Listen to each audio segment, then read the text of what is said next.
ولذلك الآن فسدت البيوت أو كثير منها على هذا المبدأ، فصارت المرأة هي التي تطلب الرزق، وتمردت على زوجها، وصار أبوها أو أخوها يمنعها من الزواج لأنه يريد أن يستغل رزقها، وامتلأت البيوت من الخدم، وصارت المرأة إذا جاءت إلى البيت ليس لها إلا النوم أو الوسوسة أو الذهاب يمينا وشمالا، وفسد كثير من الأمور.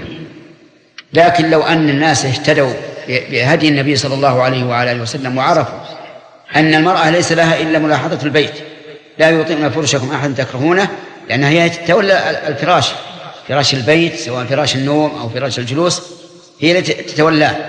أما الرجل فيتولى إيش؟ الرزق والكسوة وما يتعلق بالحياة العامة. نسأل الله أن يرد المسلمين إلى حال سلفهم الصالح. نعم.